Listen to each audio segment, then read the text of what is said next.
Veux pas, c'est sûr qu'il y a des plateformes, maintenant de revente à très bas prix que eux, ce n'est pas des designers qui dessinent des vêtements, c'est Mhm. l'intelligence artificielle qui prend l'image et qui le remâche un petit peu. Fait que je crois que tout le monde, vit ça actuellement, peu importe qu'on soit québécois, canadien ou aux États-Unis.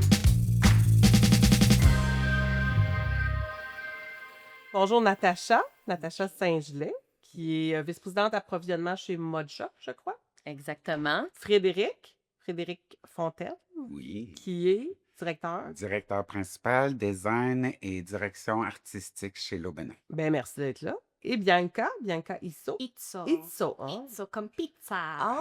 Itzo, qui est vice-présidente au design chez La Vie en Rose, c'est ça? Exactement. Fait que vous êtes toutes les trois pour des grandes entreprises connues au Québec dans la conception de vêtements. Puis je suis contente de vous avoir parce que j'avais envie qu'on discute justement de ce que ça implique un peu la conception au Québec. Parce que souvent, quand on parle de l'industrie textile, on va parler de fabrication ou on va avoir en tête qu'on ne fabrique plus nécessairement beaucoup au Québec. On oublie qu'il y a encore beaucoup de gens qui travaillent à la conception, puis c'est beaucoup de travail, c'est beaucoup d'emplois. Fait que j'ai envie qu'on parle de ça, puis je trouve ça vraiment le fun de vous avoir avec moi. Fait que merci beaucoup. Commençons par une question, peut-être juste pour mettre la table. C'est quoi pour vous conçu au Québec? Si vous entendez les mots conçu au Québec, c'est quoi que ça représente pour vous dans vos mots? Si je peux me Ben, tu permettre. peux certainement. Pour nous, c'est créé par des gens d'ici, pour les gens d'ici qui connaissent notre réalité de tous les jours, que ce soit dans toutes les régions du Québec, parce que l'aubainerie est aussi présente dans toutes les régions du Québec. Donc, c'est vraiment l'implication des Québécois qui connaissent notre réalité de tous les jours. OK. Il y a beaucoup de richesses au Québec. Il y a beaucoup d'éducation aussi de la mode de base. On a des très, très bonnes écoles. Donc, les gens sont très bien formés. Donc, on a une très belle richesse. C'est des gens qui savent vraiment c'est quoi la mode. On comprend notre clientèle aussi. On est Québécois nous-mêmes. Donc, c'est plus facile pour nous d'habiller la femme ou l'homme québécois canadien. Alors, on a vraiment un notch above OK. pour vraiment servir notre famille québécoise.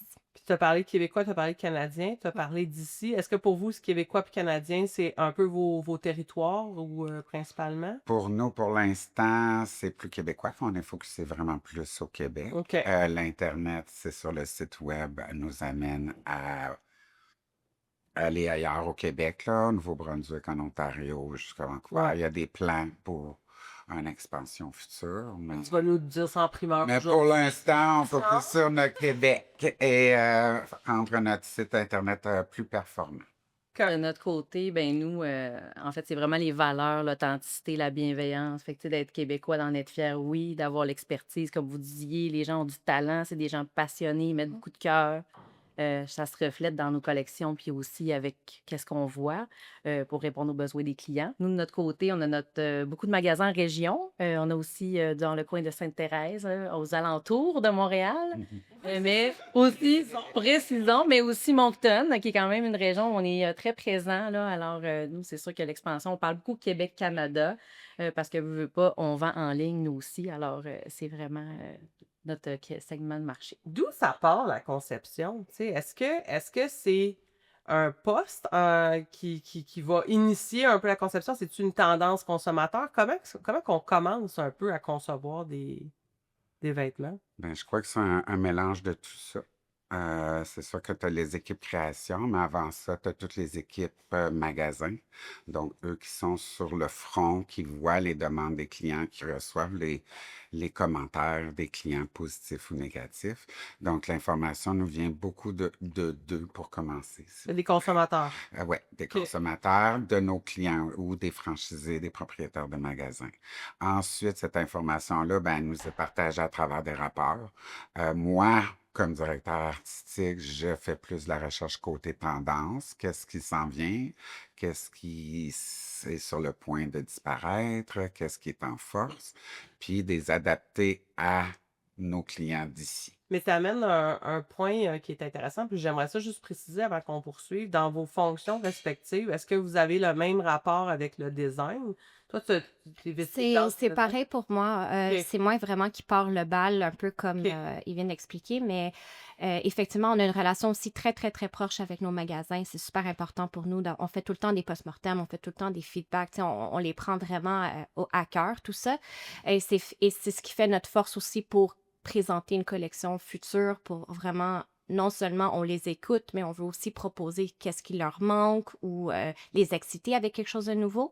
Alors oui, on part vraiment la balle. OK. J'ai quand même une grosse équipe sous moi, mais tout le monde peut participer à ça. C'est pas juste moi seule. Donc c'est vraiment un très beau, pardon, travail d'équipe.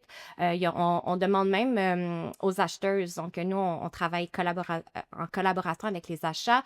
Elles font elles-mêmes aussi leur petite recherche de tendance. Moi, ma job, en fait, à la fin, avant de présenter ma collection, c'est vraiment filtrer l'information.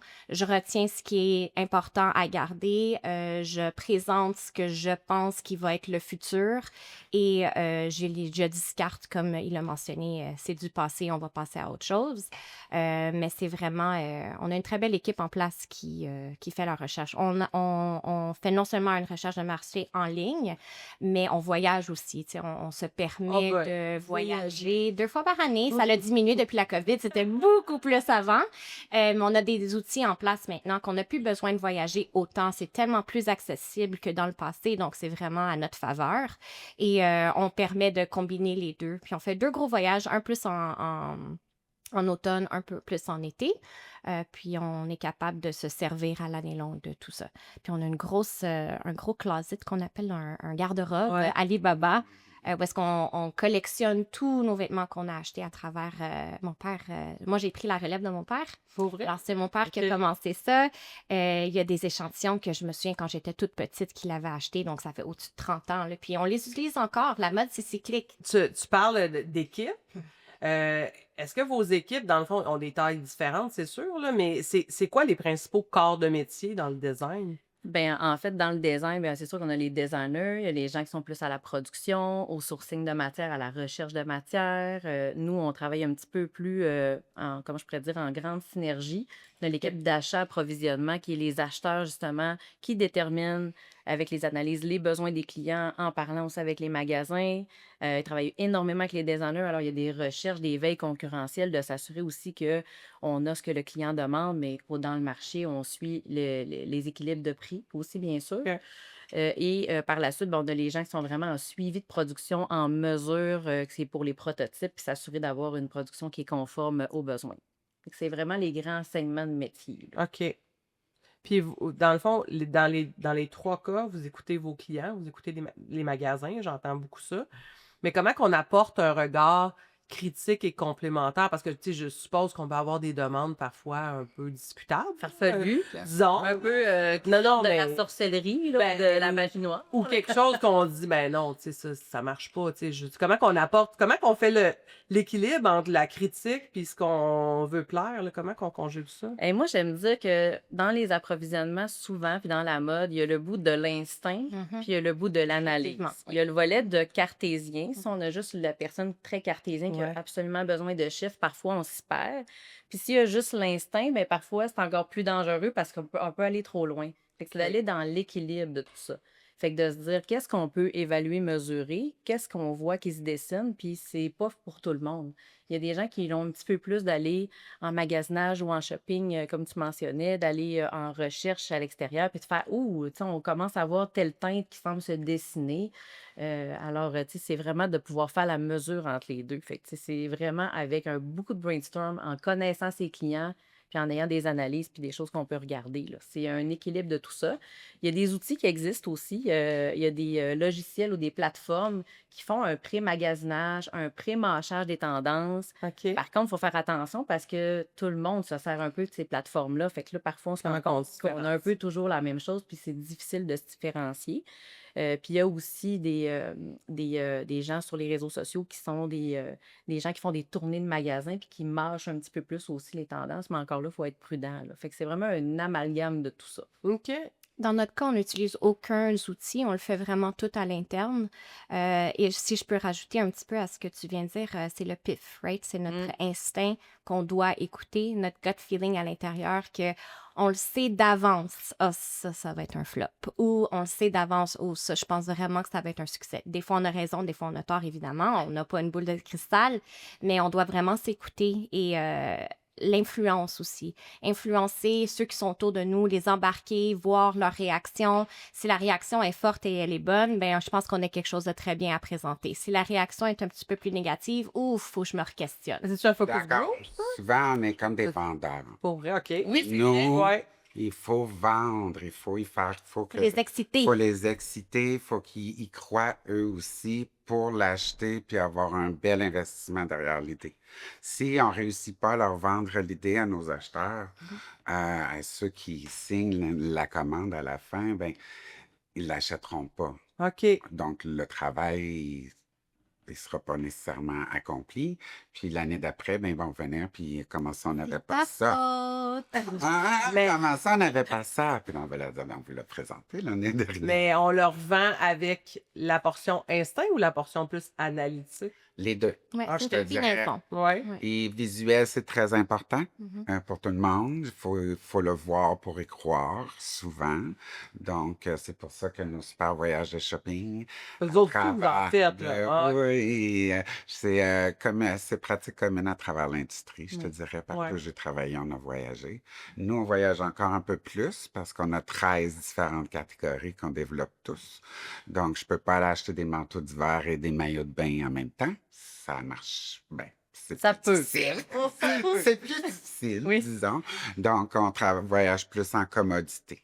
OK. Donc, je fais plusieurs voyages, mais avec les différentes commodités. Puis, fait, quand tu parles de voyages, des voyages d'inspiration ou des voyages de gestion, de production de fournisseurs? Pour le côté design, c'est de l'inspiration. OK. Fait qu'on Faut que ça s'inspire où? soit matière, couleur. On va voir les plus hautes gammes. On va voir des similaires à nous, mais en Europe. Le Benry, de notre côté, on suit plus une ligne européenne, une inspiration européenne qu'américaine, surtout avec ce qui se passe de l'autre côté. Ah Encore oui, hein? plus maintenant. On y va même plus magasiner aux États-Unis à cause de ça. Ah oui, OK. On évite le US. Puis de toute façon, Avant vous y alliez. Puis... ouais, avant, on y allait à OK. LA, à Miami, à New York. Puis là, on les fait plus. Si on les fait, c'est en ligne. Ou sinon, la plupart de ces marques-là, ben, on peut les retrouver à Londres, à Barcelone, à Madrid. là. C'est-tu l'Europe aussi pour vous, l'inspiration, beaucoup? Oui, c'est beaucoup Ouais. l'Europe. Nous, Danemark, après ça, Londres. Ah On est ouais. allé aussi à Munich l'année dernière. Tu sais, on se promène un petit peu plus, on voit les gens, qu'est-ce qu'ils portent en fait aussi. Parce qu'il faut regarder ce que les gens portent. Mhm. Parfois, c'est beau dans notre domaine, on est inspiré par plein de choses, mais il faut que ce soit polyvalent, confortable, que ce soit accessible aussi, parce qu'on peut designer plein de choses, mais il faut se dire que ce qu'on souhaite, c'est que les gens soient heureux quand ils le portent et soient fiers. C'est ça le but. C'est vrai. C'est vraiment ça. Mais Danemark, tu vois, c'est la première fois que j'entends, je suis pas dans la conception de la mode, mais je savais pas que c'était une référence, entre autres, comme... C'est quand même très, sont très à l'avance sur la mode, OK. veux pas, sont un petit peu plus aussi avec leur climat, avec leur façon de vivre. Similaires ici, point climat, ils sont très contemporains, ils sont plus habillés, je dirais, Exact. que nous ici où on est plus. De base, on est des personnes créatives et nous aussi, il faut être motivé par qu'est-ce qu'on voit. On peut s'inspirer de n'importe quoi. On peut s'inspirer d'un nouveau film qui va sortir. Par exemple, quand Barbie est sorti, on savait que Barbie allait venir.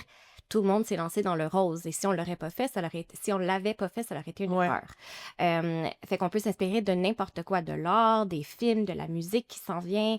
On a besoin d'être au courant de ce qui s'en vient, pas juste dans le vêtement, mais vraiment tout notre entourage. Dans notre cas, à nous, on fait beaucoup de sous-vêtements, comme vous le savez, mais on doit suivre la tendance de si le pantalon monte, ben, la culotte doit monter. Si le pantalon descend, la culotte doit baisser. Donc, tu sais, il faut Logique. vraiment être à l'affût de tout ça. Donc, on peut s'inspirer vraiment de n'importe quoi. Est-ce qu'on inspire d'autres pays, selon vous? Parce que là, nous, on va ailleurs. On est-tu une destination? Dans notre cas, nous, on est vraiment situé mondialement. On n'est pas juste au Québec ni au Canada. On a vraiment l'international.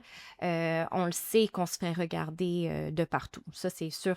On est capable de voir de quel pays on se fait regarder. On se fait Euh, copier? Je suis certaine qu'on influence. Je vais le dire de cette façon-là. C'est sûr qu'on influence, mais on a des magasins en Arabie, on a des magasins à Dubaï. Ouais. On est une destination exotique pour eux. Donc, ils s'excitent de venir dans un magasin qui est de base canadien-québécois.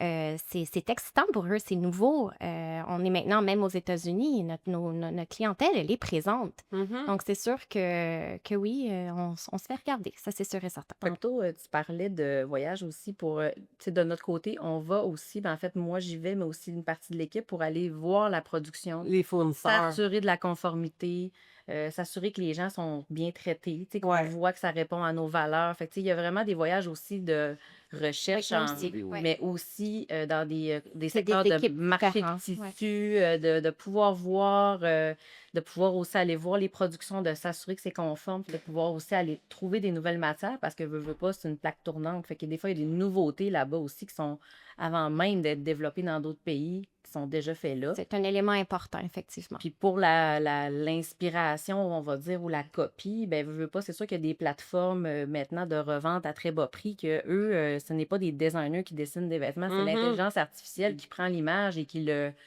remarche un petit peu. Fait que je crois que tout le monde vit ça actuellement. Peu importe qu'on soit québécois, canadien ou aux États-Unis, tout le monde vit cette À concurrence. cause de ça, on a vraiment mis en place une équipe d'illustratrices. Donc, tous nos dessins sont vraiment faits à la main. On a vraiment une équipe qui se concentre juste sur ça, justement.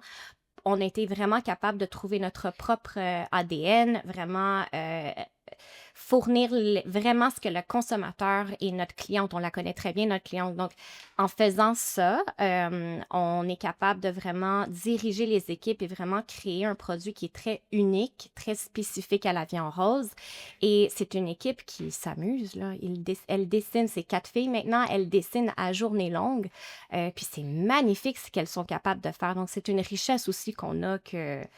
On n'est pas encore dans le AI, dans ce niveau-là. Ça va venir un jour, je suis certaine, mais pour l'instant, on est capable vraiment de diriger les Mais illustrations. Bianca, tu parles, tu sais, tu mets des noms, pas des noms, mais tu me parles de postes et de quantité. J'ai envie de connaître un peu, c'est quoi la taille de vos équipes en conception? Tu sais, juste pour que les gens comprennent, tu sais, derrière, il y a combien de magasins La Vie en Rose? Oh boy, au-dessus de 500. Au-dessus de 500. Au-dessus de 500. Il y a combien de gens à la conception qui travaillent pour ces À la magasins? conception, on a 6 designers en place et moi en haut, donc 7, si OK. on peut dire de cette façon-là. On a 4 illustratrices, donc une équipe c'est elles qui dessinent à journée longue. Et on a aussi une équipe de coloristes qu'on appelle. Elles sont 6 aussi. Et elles approuvent toutes les couleurs, les tissus. Au départ, il y a 15 ans, c'était la designer qui faisait tout, mais là, on est rendu beaucoup trop gros pour commencer à tout faire. On a commencé à diviser et on a vu un énorme succès depuis qu'on fait ça. Les équipes sont très rodées, il y a des belles stratégies et des belles structures en place. Donc, on laisse vraiment la possibilité aux équipes de grandir de cette façon-là. Puis après ça, on a une grosse équipe de fit tech qu'on appelle. Donc, c'est elles qui vont vraiment mesurer et mais pas construire parce qu'il n'y a pas de conception couture au bureau. Par contre, c'est elles qui sont en communication avec nos fournisseurs, puis elles sont capables de corriger les patrons au besoin. OK. On a aussi des coordonnatrices, donc c'est elles qui envoient toutes les informations nécessaires à Outre-mer, donc toutes les informations de nos collections. Et on peut terminer par ensuite avec les acheteuses, donc il y a une équipe d'achat, une par chaque catégorie, parce que pas autant que 13, mais on est à peu près à 6-7 commodités aussi. Donc, il y en a une par commodité. Il y a un groupe d'allocatrices, il y a un groupe de planners. On est quand même rendu très divisé de cette façon-là, mais ça fait vraiment la force quand toutes les équipes se rassemblent ensemble autour d'une table. C'est là où est-ce que la richesse, elle est. Puis tous ces gens-là sont à Montréal Tout à Montréal, oui. pour ces 500 magasins-là qui sont dans le monde. Exactement, oui. OK. Ouais. Pour l'aubainerie, ça ressemble à quoi? C'est similaire, on est un peu plus. C'est correct, c'est pas Je une compétition. on est entre 150 et 180 qui travaillent sur le développement de produits. Sur le design seul. Donc, 13 catégories. Ça veut dire que j'ai un spécialiste ou un head designer dans chaque catégorie qui a des designers puis qui a des technical designers, des designers techniques. Donc, ils font les petits dessins à plat puis les trucs comme ça. Ensuite, il y a une grande collaboration avec les équipes d'approvisionnement et de production. OK. parce qu'il faut qu'on puisse se permettre nos beaux designs, il faut qu'on puisse les fabriquer, nos beaux designs. Ensuite, il y a une grande équipe de FitTech qui est encore là divisée à travers les 13 différentes 13 différentes catégories. Donc, celle qui fait les chaussures ne fait pas le maillot de bain. Celle qui fait le maillot de bain ne fait pas Les le chaussures. manteau d'hiver. Donc, ils ont tous vraiment Spécialité. leur spécialité à eux. Donc, puis après ça, on a une équipe d'illustrateurs aussi qui font tout à la main ou sur des tablettes au travail de 10 personnes OK. Oh, quand qui même, c'est sont beaucoup. temps plein. Oui. Wow. Ben, juste pyjama, sous-vêtements, ça en prend beaucoup, Oui. beaucoup. C'est surtout dans l'enfant. L'enfant aussi, ça prend beaucoup d'illustrations. C'est au niveau de la femme, je dirais que là, il y en a, mais le volume est beaucoup moins important. OK. Tu sais, parce que Il y a beaucoup de les talents au Québec. enfants, c'est les petits 3 C'est- packs, ça veut dire Ouais. 3 petits t-shirts, C'est des 3 grosses petits trucs équipes. différents. Combien de magasins l'aubainerie? 55. 55, tu as 180 personnes au design. Oui, 300 €. Wow. Avec plus planning, plus les achats, plus OK. IT, marketing, le studio OK. photo. Notre studio photo il est in-house aussi. OK. Donc, Andy, avec qui vous discutez, lui est responsable plus du look fini du site web. Donc, OK. toutes les photoshoots, les campagnes marketing, tout ça. OK. Andy travaille là-dessus. Puis toi, Natacha, de ton côté? Hey, nous, Mochoc, c'est 12 magasins Ouais, oui. avec une belle boutique en ligne, une équipe de appro, 25 personnes, Ouais. incluant les achats, le design, comme disait tout à l'heure mes amis ici. Alors, nous, on a 3 designers qui font un petit peu plus le rôle de graphiste en même temps. On a aussi une personne qui fait du graphiste. On a les gens de FitTech. On a 3 personnes qui sont vraiment mesure, patron, etc. Il n'y a rien qui est coupé cousu ici, mais parfois, vous le savez, on a besoin de faire des petits ajustements ou des patrons. Ensuite, il y a l'équipe de coordonnatrices qui fait la négociation, suivi de production, le sourcing, les achats, approvisionnement, qui sont par département chez nous. Alors, ils ont leur spécialité, bien sûr, mais ils sont aussi pour un département. Par la suite, on a les gens qui sont plus au suivi là, de direction ici, puis de production. Fait que c'est vraiment tout ça, le chapeau Mochoc. Puis, tantôt, tu as parlé, Bianca, de collège de mode, tu Oui. sais, de formation au Québec.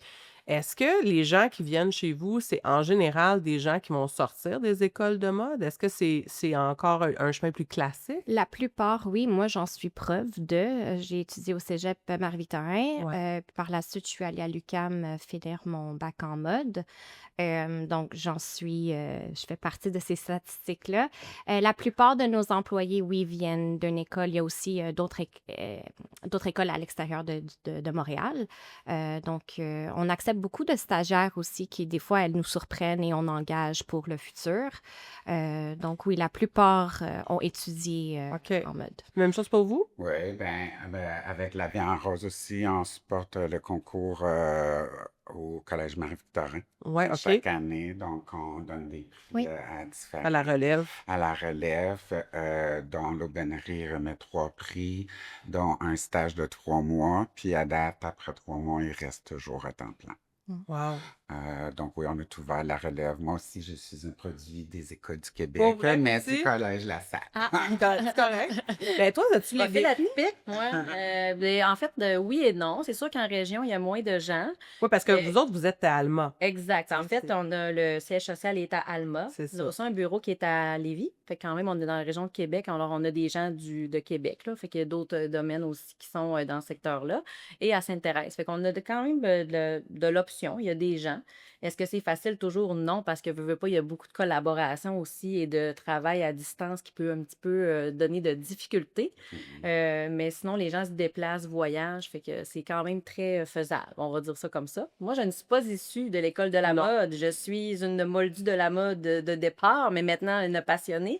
Moi, je suis une administration approvisionnement, fait que j'étais vraiment plus un profil cartésien qui s'en allait. Toi, t'es l'analyse, Je tantôt, suis on s'en en parlait. Oui, exactement. Alors sauf- que monsieur, je pense qu'il est plus dans l'instinct de la création. Ben, hein. c'est ça. Bianca doit être pas mal là Moitié, aussi.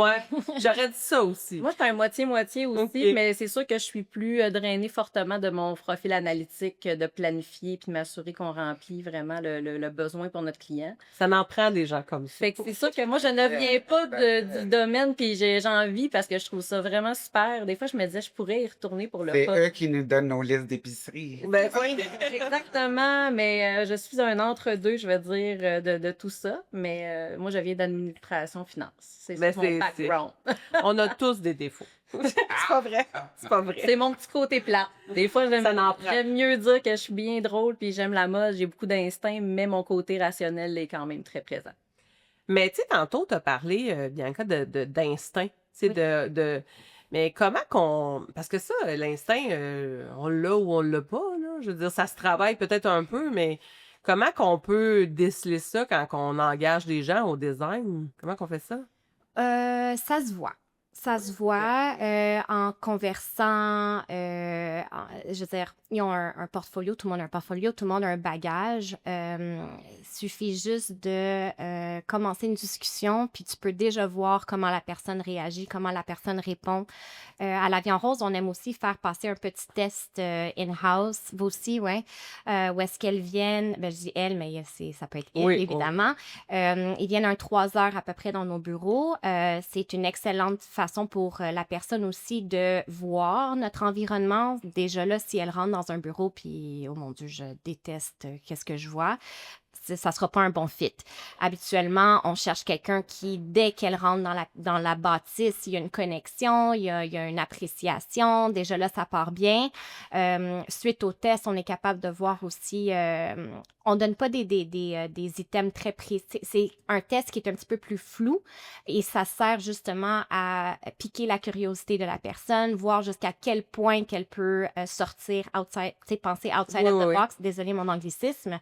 Mais on est capable de voir à ce moment-là, avec les guidelines qu'on lui a donnés, avec les outils qu'on lui donne, est-ce qu'elle va se limiter à ça ou est-ce qu'elle peut présenter autre chose? La personne qui présente autre chose et qui respecte un petit peu les valeurs et l'image de La Vie en Rose, habituellement va performer plus élevé, plus haut qu'une personne qui va juste faire le strict minimum, par exemple. Vous faites la même chose, les deux? Mais t'as raison que c'est dur à déceler. Je pense avec l'expérience aussi, puis de la façon qu'on approche les gens. De notre côté, quand les gens passent une entrevue, la deuxième entrevue, normalement, il faut qu'ils arrivent avec une préparation de quelle est décèle-moi la plus grande tendance que tu vois qui pourrait s'adapter à nous avec des produits clés, puis rapidement, quand les gens te la présentent, tu le sens. Là. Tu vois si toi, tu avais la lecture du même secteur ou s'il nous amène ailleurs. Fait que c'est souvent la clé. La passion, c'est le oui. ressent. Exact. Quand quelqu'un est passionné et aime ce qu'il fait, juste la terminologie qu'ils vont utiliser, les mots qu'ils vont aller chercher ou les inspirations, les références, tu le sais, tout. Puis tout le monde a un background différent aussi, fait que ça se voit quand... Moi, je viens d'un milieu de la danse, j'ai dansé toute ma vie. C'est sûr que mon côté artistique, spectacle est beaucoup plus développé que quelqu'un qui est en musique, ben, pas nécessairement en musique, ça se rejoint, mais... comptabilité. Exactement. Alors, tu sais, c'est capable de voir... T'es capable de voir la passion de cette façon-là aussi. Quelle danse, par contre? Oh mon Dieu. J'ai commencé comme toute petite fille de 3 ans en ballet. J'ai dansé pour les grands ballets canadiens. Puis j'ai décidé de changer ma carrière. Je suis allée en ballroom. Je me suis rendue très loin quand même, professionnelle. J'ai représenté le Canada. Je suis allée danser en Russie, en Angleterre. J'ai été Je pensais pas avoir cette réponse-là. Et je faisais les costumes. Alors, moi, ma passion vient de loin. Tu sais, ça fait longtemps que je suis là-dedans. J'ai appris la confection de cette façon-là. J'ai même travaillé pour un couturier montréalais qui fait encore ça en ce moment. C'est là où est-ce que j'ai vraiment tout appris ma base. Alors, c'est du essai-erreur aussi. Surtout quand tu couds pour toi, tu es beaucoup plus pointilleux, strict, exigeant. Alors, tu te permets certaines choses que tu ferais pas pour une cliente. J'avais même ma propre compagnie de vêtements de danse, justement, où est-ce que j'ai vraiment appris tout le processus au complet de chaîne d'approvisionnement. Je faisais produire aussi... j'avais une collection de prêt-à-porter que je faisais produire en Chine j'ai eu des petits contacts. Mais sinon, j'avais les costumes de scène que je faisais moi-même dans mon sous-sol. J'ai fait ça pendant 5 ans quand même. Quand même. Oui, je te surprends, hein? Wow. Ben là, si on était juste deux, on en parlerait plus longtemps, mais là, on a... j'ai une question pour vous. Quand on regarde un vêtement qui est conçu au Québec, est-ce que il est mieux conçu en général qu'un vêtement qui va venir de l'extérieur. Puis là, je parle pas nécessairement des plateformes dont on va peut-être parler un peu plus en détail, mais est-ce que on a des attentes de qualité qui viennent avec une conception québécoise? Je crois que oui. Oui? Oui, je crois que oui. Parce que, on n'est pas au même prix que ces super plateformes-là. Ça, c'est clair. Nos qualités, on offre des qualités de bonne qualité avec un bon rapport prix. Donc, ça, c'est le but premier de l'aubainerie. Donc, malheureusement, la production ici, ça se fait encore, mais c'est beaucoup plus pour du haut de gamme. Des manteaux à 1 000 $ ou des pantalons à 600 $ qui ne représentent pas vraiment les besoins de notre clientèle. Avec 1 000 $ à l'aubainerie, ben, tu peux en acheter Quelques-uns. quelques-uns. Quelques-uns. Pour la famille. Mais tu abordes un peu le point de production locale, on l'a effleuré tantôt, mais il y a beaucoup moins de production, de fabrication textile au Québec qu'il y en avait il y a 10 ans, 20 ans. Principalement, je pense, pour des raisons de prix, de compétitivité, je ne me trompe pas, principalement. Ça amène son défi de travailler avec des gens à l'extérieur, qui sont, pour vos 3 organisations, je pense qu'on est plus en Asie. Est-ce que Oui. c'est ça? Oui. OK. Asie, Bangladesh, on a OK. Exact. Ouais, Myanmar, de notre côté. OK. on est même au Mexique, on a de la production un petit peu partout. OK, ça On essaie de, plusieurs. oui, on essaie vraiment, nous, de s'éloigner de l'Asie. On OK. essaie d'explorer d'autres pays. OK. Puis est-ce que, quand on choisit un fournisseur, est-ce que c'est selon une expertise d'un type de vêtement, d'un type de fibre, d'un type de design? Ben, en fait, il faut établir des règles d'affaires. Tu sais, à la Ouais. base, c'est de se dire où est-ce que, en fait, il y a des expertises qui sont plus pointues pour certaines matières, pour des confections, pour des qualités de confection aussi. Fait que nous, c'est sûr que chez Mochoc, on a des partenaires avec aussi des matières, exemple en Inde, avec un coton qui est certifié GOTS, etc. Fait que c'est sûr qu'on va prioriser d'aller vers ces qualités-là pour le développement durable et pour l'écologie. Fait qu'il y a des expertises dans certaines régions, puis il y a aussi des matières clés dans certaines régions. Il faut toujours penser au délai. Tu sais, quand on vient de Ouais. nous avec notre domaine de production, on le sait très bien qu'il y a des pays que c'est plus rapide que d'autres. Il y a des enjeux différents aussi sur des confections. Alors, veut pas, ça fait partie du portrait pour prendre la décision. Alors, la OK. matière et le type de produit. Même des enjeux politiques, des fois. Aussi. Ouais. Entre les bateaux. C'est aussi la technicalité, je pourrais dire la spécialisation. Nous, on fait à la Viande Rose, on fait des soutiens-gorge, donc c'est pas tout le monde qui est formé et qui a une spécialité en soutien-gorge. On parlait de la production au Québec. C'est sûr que la main-d'œuvre québécoise, elle est plus ancienne. Moi, je me souviens des histoires de ma grand-mère qui cousait ici, justement, à Chabanel. Ah. Elle est rendue à l'âge qu'elle est rendue. La main-d'œuvre n'est plus les jeunes ne sont plus autant willing, si je peux dire, intéressés de venir coudre. Ils veulent faire autre chose puisque c'est amplement normal et comprenable. Mais la spécialité d'un soutien-gorge, ça prend pas non plus un claquement de doigts. Là. C'est très, très, très technique. Alors, c'est sûr que niveau coût, produire un soutien-gorge à Montréal nous coûterait un prix qui 3-4 fois le prix de qu'est-ce qu'on est 3-4 capable. Ben, probablement, peut-être. Ouais. Oui, surtout. Juste au salaire minimum. Ouais, Je suis d'accord. exactement. Si on parle du salaire minimum, le salaire minimum là-bas est beaucoup, beaucoup moins élevé. Donc déjà, là, pour payer nos gens, pour que ça en vaille la peine, Ouais. ben, les vêtements coûtent. Moi, j'aime penser qu'on laisse la place aux petites entreprises. On laisse la place à ceux qui ont... c'est plus facile pour eux d'avoir des couturières à Montréal, d'avoir ce service-là qui est beaucoup plus accessible que s'ils seraient outre-mer. Puis pour eux, ben, ils ont besoin, tu sais, ils sont petits, ils ont besoin d'avoir ça. On est rendu tellement gros pour nous, même vous, à la Viande Rose, on peut pas se permettre d'avoir... On n'a pas les capacités nécessairement pour desservir ce genre de besoin-là. Ouais. Parce qu'avec la production, c'est avec des volumes. Tu peux pas faire produire 50 pièces. Ça va pas coûter le même prix que si tu en fais 5 000 ou 50 000. On a 500 magasins, ça serait même pas un par magasin, ça serait... Et, tu sais, à la fin, là, ton 50 pièces, il va te coûter beaucoup plus cher que par unité que si tu en achètes 5 000. On a combien de fournisseurs? Est-ce que c'est le moins possible?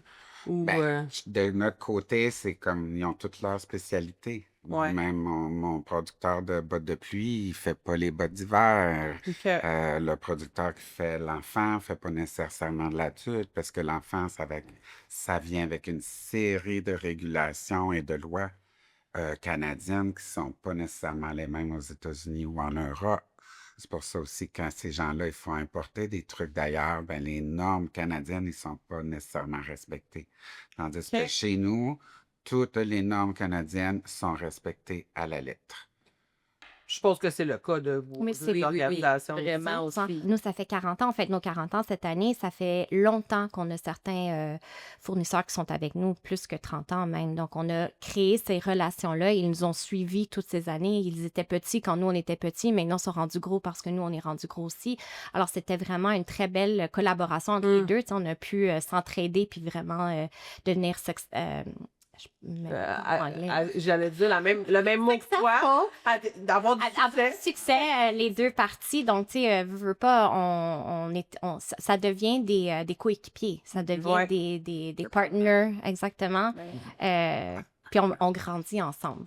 C'est la même chose de votre côté aussi. Exact. Dans l'idéal, en fait, c'est d'avoir le moins de fournisseurs, toute leur spécialisation, puis de leur donner le plus de travail ensemble. Comme ça nous permet d'être très présents dans leur chaîne de production, puis de pouvoir aussi s'assurer que les gens sont bien traités, que ça se passe bien. Puis il faut se dire qu'on leur donne du travail, on travaille ensemble, on collabore. Fait que c'est vraiment des partenaires, dans le fond, de tout ça. Là. Puis Puis on les connaît bien, on va les visiter. Ils Exact. viennent nous Parlait de visiter une fois voyage, par ouais. année. La Exactement. production va s'assurer que la manufacture est en bon état, c'est propre, que les employés sont bien traités, Ouais. que les qualités de travail, que leur environnement est bien aussi. Sinon, on ne fait pas affaire avec eux autres. Exact. On a des compagnies aussi de quality control, de contrôle de qualité, qui font des spot checks pour nous aussi là-bas.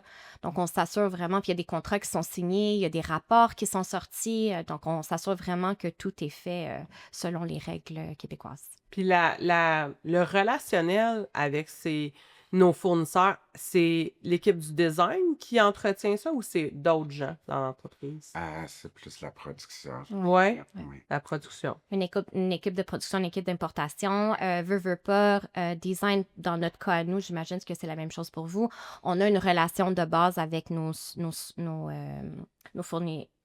fournisseurs, pardon, nos fournisseurs, j'allais dire suppliers. Où est-ce que c'est l'anglicisme? C'est des mots anglais que c'est très dur de traduire en français. Anyway, c'est ça pour dire qu'on a cette relation-là parce que veut pas, quand on a une idée de génie, on doit communiquer cette idée-là. Alors, je sais, dans mon cas à moi, je sais qui demander, voir quelle équipe pour poser ma question. Est-ce que vous avez ça par photo, par email, whatever?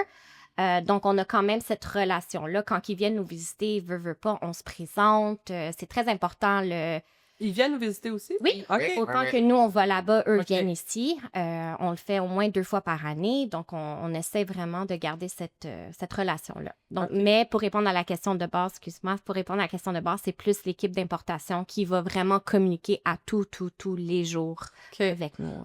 Nous, du design, ils ne communiquent aucunement avec l'Asie. Non. Ça se passe tout à travers une autre équipe, l'équipe de production puis d'approvisionnement et de sourcing. Donc, nous, les designers, ben, je te dirais que c'est la première compagnie où que je travaille comme ça. Là. D'avant, j'ai toujours travaillé directement avec les manufacturiers. Mais là, c'est vraiment un département par catégorie qui est dédié seulement à la communication en Asie. OK. Par les approbations, c'est eux qui vont voir les manufacturiers aussi. C'est eux qui reçoivent les manufacturiers pour faire le schmoozing. Ensuite, Le quoi? le schmoozing, OK. business, ouais, la, OK. la La business, relation, la, puis la les relation, les comprends. dîners, puis tout ça. Puis après ça, ils nous appellent pour nous présenter leurs nouveautés qu'ils sont en train de développer, des fois pour d'autres, OK. ou juste des nouveautés qu'ils ont développées. OK. De notre côté, c'est très dans l'authentique, là. Fait que c'est sûr qu'on est petite équipe aussi. Alors, tout le monde collabore avec nos partenaires. On les rencontre souvent ensemble, on les voit, on les visite aussi. C'est pas tout le monde qui voyage, mais quand même. Puis ben, c'est sûr que ça appartient autant aux designers qu'aux gens de production et de fit de parler avec nos fournisseurs. Ils se comprennent beaucoup mieux. Fait que nous, on appelle ça les super teams. Là, fait que c'est la super équipe, là, veux pas. Ils collaborent tous ensemble par département, puis ils s'assurent vraiment d'avoir le bon produit. Fait que tout le monde parle aux Fait fournisseurs. que Mais toi, tu leur parles aussi. moi, je leur parle, je les visite, puis OK. des fois, je leur donne des mauvaises nouvelles, puis des fois, des bonnes nouvelles. Ah, OK. Mais c'est une belle relation, puis c'est vraiment transparent. Là. Fait que moi, c'est beaucoup moi qui leur parle, mais les équipes sont en communication constante avec eux. Depuis la COVID, si je peux me permettre, il y a eu aussi une nouvelle façon de communiquer qui était par vidéo chat qu'on ne faisait pas avant C'est vrai, la hein? COVID. Alors, on a aussi ce luxe-là de les rencontrer virtuellement. Nous, on le fait à tous les lundis matins. On parle de qu'est-ce qui s'est passé de la semaine passée, qu'est-ce qui s'en vient de la semaine qui va suivre.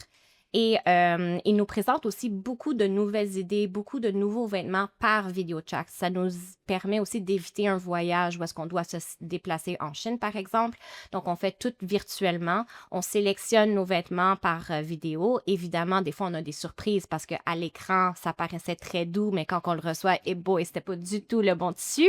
Donc, ça arrive, mais ça nous permet de garder aussi cette proximité-là avec nos fournisseurs qu'on n'avait pas à 5 ans, par Ils sont exemple. plus à l'aise, parce que je me rappelle Beaucoup, du temps oui. Skype, Oui. son recul avant la pandémie, il y en avait beaucoup qui n'étaient pas à l'aise de parler Comme devant ici. un écran. Comme ici. Mais Ah. maintenant, avec Teams, effectivement, c'est mieux. Là. Il y a des Ouais. fournisseurs que je me souviens, on ouvrait la caméra puis ils étaient absents. Là. C'était une chaise vide, mais tu les entendais en arrière parce qu'ils Ah. voulaient juste pas être devant une Ah, caméra. OK, il avait compris, là, Il fallait qu'ils parlent, mais ils voulaient pas. Mais maintenant, c'est mieux. Là. On le sent que les gens ont fait, ben on n'a pas le choix, ça nous aide, c'est plus efficace.